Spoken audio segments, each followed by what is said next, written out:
तो hello and WhatsApp friend, मेरा नाम है Rajwan and you are watching RC Mariner. तो आज की वीडियो रहेगी लोन एप्लीकेशंस के ऊपर। सो सबसे पहले कंग्रेचुलेशन टू ऑल दैट जो ये वीडियो देख रहे हैं, क्योंकि उन बच्चों का या तो सिलेक्शन हो चुका है या उन्होंने अब पक्का कर लिया है कि वो मर्चेंट नेवी के अंदर सिलेक्शन लेके रहेंगे। तो सबसे पहला जो आपका स्टेप रहेगा वो रहेगा कि आपको एक सिलेक्ट करना है नेशनलाइज बैंक। लाइक आपका हो गया SBI, state bank of India, या बैंक ऑफ बड़ौदा, या कैनरा बैंक। मेनली ये थ्री सबसे बढ़िया रहते हैं एजुकेशन लोन देने के लिए अंदर। और फोर्थ वन मैं रखूंगा एक्सिस बैंक, वो भी सबसे बढ़िया है। और क्योंकि इन सभी की रिकॉर्ड्स वगैरह बढ़िया है और इजीली मतलब इनका प्रोसीजर बहुत सिंपल रहता है। ठीक है। तो दूसरी बात करूँ तो आपका जो मैरीटाइम कोर्स मतलब जो आपका कॉलेज रहेगा जहाँ पे आपने अभी एडमिशन लिया है या आपका एडमिशन होने वाला है, तो वो डीजी अप्रूव्ड रहना चाहिए। तो आप एक बार डीजी की साइट पे जाके वहां पे उनकी लिस्ट रहती है, तो आप ये जरूर चेक कर लेना कि आपका जो कॉलेज है वो डीजी अप्रूव्ड होना चाहिए।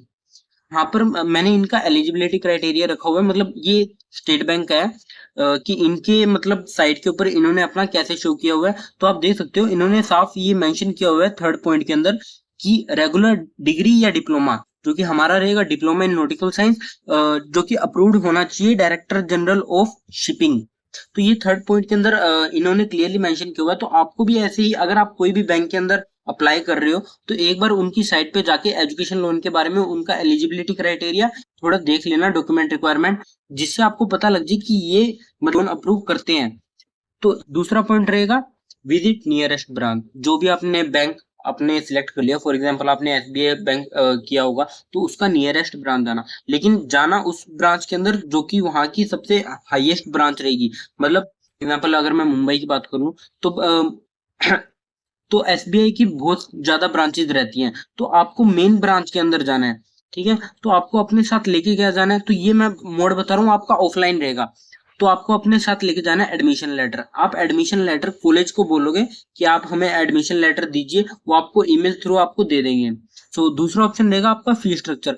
ये भी आपको कॉलेज ही प्रोवाइड करेगा। वहां पे वैसे आपको वो पूरी रिसिप्ट वगैरह, जब आपका सिलेक्शन वगैरह हो जाएगा तब आपको रिसिप्ट वगैरह सब कुछ देंगे कि इस तरीके से आपकी फीस स्ट्रक्चरिंग रहेगी। तो थर्ड पॉइंट की बात करूं तो एकेडमिक रिकॉर्ड। एकेडमिक रिकॉर्ड आपको प्रीवियस वाले देने, यानी आपका 12th एंड 10th, ये दो आपको उसके साथ अटैच करने होंगे। आईडी प्रूफ और एड्रेस प्रूफ, ये दो आइडेंटिटीज रहेगी आपकी, डिफरेंट रहेगी। एक में आप आधार कार्ड रख सकते हो और एक में आपका पैन कार्ड रख सकते हो। और चौथी बात करूं, पेरेंट गार्डियन का इनकम प्रूफ यानी इनकम सर्टिफिकेट। आईटीआर अगर आपके मतलब फैमिली में अगर आप आईटीआर वगैरह भरते हो तो आप वहां पे आईटीआर या जीएसटी वगैरह भी इनरोल कर सकते हो। Apply online. सो पहला जो मैंने दूसरा स्टेप बताया था वो ऑफलाइन था। अब जो तीसरा मैं बता रहा हूँ ये ऑनलाइन है। ठीक है। अगर मेनली जो बैंक्स वगैरह होते हैं वो ऑनलाइन मोड ज्यादा पसंद करते हैं, क्योंकि वो सामने से आपको, जैसे आपने ऑनलाइन एप्लीकेशन फिल कर दिया, ठीक है, फिर उसके बाद बैंक आपको कॉल करेगा कि हाँ हमें आपका एप्लीकेशन मिल चुका है, आप आ जाइए बैंक और ये डॉक्यूमेंट्स लेके आइएगा। तो इस चीज का थोड़ा ध्यान रखना। ठीक है। तो पहले, most bank also prefer online application. ठीक है। Visit the bank official website education loan portal like Vidya Lakshmi portal और एनएसडीएल विद्या कौशल।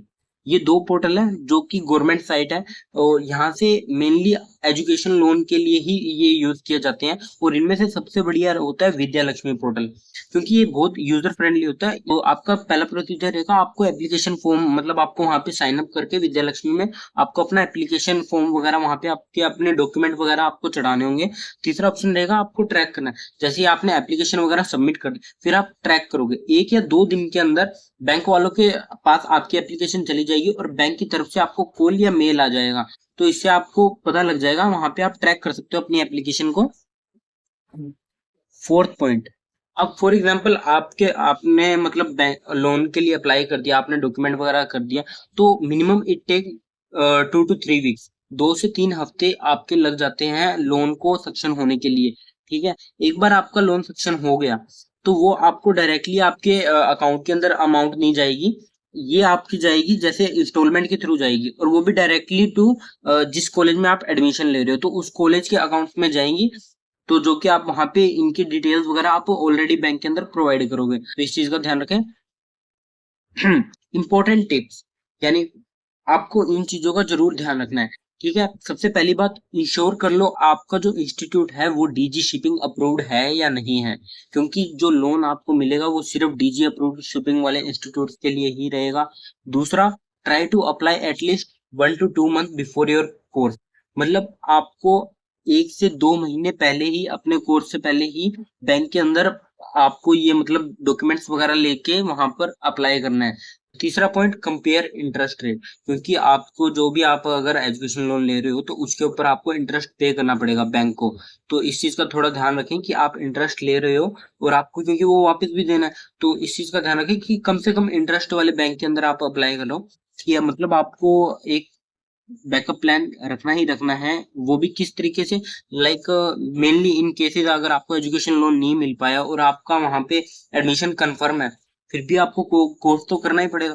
तो उसके लिए बैकअप प्लान यही रहेगा कि कोलेटरल अपने पास रखें, क्योंकि बैंक आपको कोलेटरल के बेसिस के ऊपर भी अलग अलग लोन प्रोवाइड कर देता है। फॉर एग्जांपल लैंड लोन हो गया, आपका होल्ड लोन हो गया, तो इनके ऊपर आपको इजीली लोन वगैरह मिल जाता है विदाउट कोई एनी टेंशन।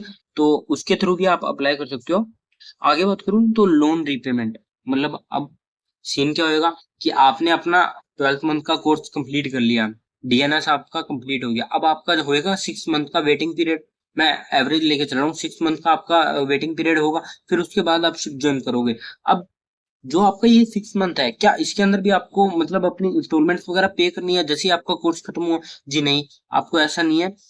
आपका लोन सेक्शन होने के बाद, मतलब जब आपने अपना कोर्स कंप्लीट कर लिया, तो उसके 1 साल तक आपको कोई भी मतलब ईएमआई वगैरह पे नहीं करनी। उसके 1 साल बाद आपको ईएमआई आपकी स्टार्ट होगी। तो इस चीज का ध्यान रखें। मोरेटोरियम पीरियड, यानी no EMI during your course. जो आपका 12 मंथ का कोर्स है तो उसके अंदर आपको ईएमआई पे नहीं करनी, लेकिन इस चीज का ध्यान रखें आपका इंटरेस्ट लग रहा है।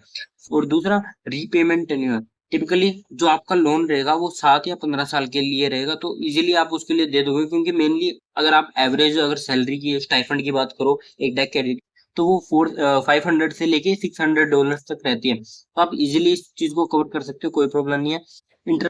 That's all my friend, thank you for watching RC mariners. जिसको भी अब कोई डाउट वगैरह हो, मैं सिर्फ आपको गाइड कर सकता हूँ कि आप किस तरीके से आप बैंक को विजिट कर सकते हो, किस तरीके से आप अप्लाई कर सकते हो। So thank you for watching my video, like and subscribe, that's all.